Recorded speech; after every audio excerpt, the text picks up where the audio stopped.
kepentingannya lah. Yang tadi ayah kata ilmu tasawuf tu adalah ilmu hati, ilmu yang mendidik hati kita supaya dekat dengan Allah Ta'ala. Sebab yang ayah cakap tadi ada 4 golongan. Umat Rasulullah ni ada 4 golongan. Jadi yang pertama ialah golongan yang dipanggil orang awam.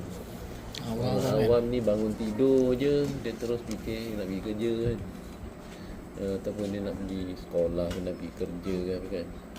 Jadi pergi kerja pergi je.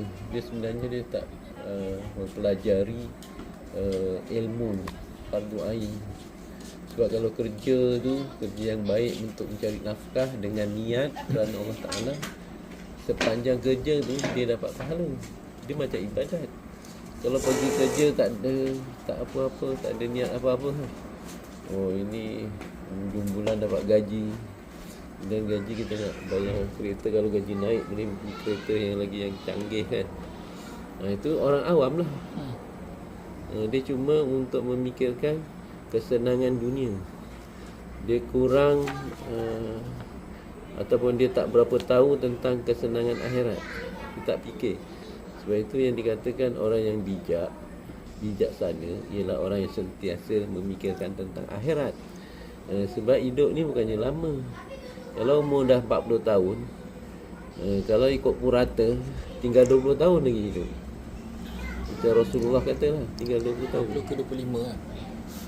Jadi takkanlah kita nak bermati-matian, baru nak pinjam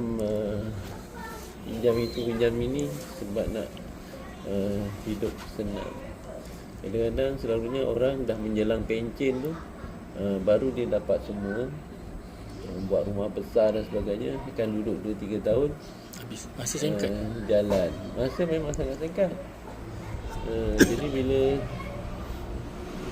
dia pergi bertukar alam dekat sana nanti, apa yang dibawa dengan kualiti ibadah dia yang masih lagi macam dulu, masih kecil-kecil.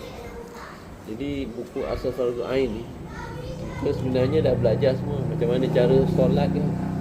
Cuma kita baca, kita semak satu-satu. Macam ambil air sembahyang kan, apa niat ambil air sembahyang. Kau niat kau macam mana kalau ambil air sembahyang? Nama itu wudu'an lillahi ta'ala. Nama itu wudu'an. Wuduk kerana Allah Ta'ala. Kerana Allah Ta'ala saja aku wuduk. Dalam hati Saya selalu wuduk kerana Allah Ta'ala lah. kau macam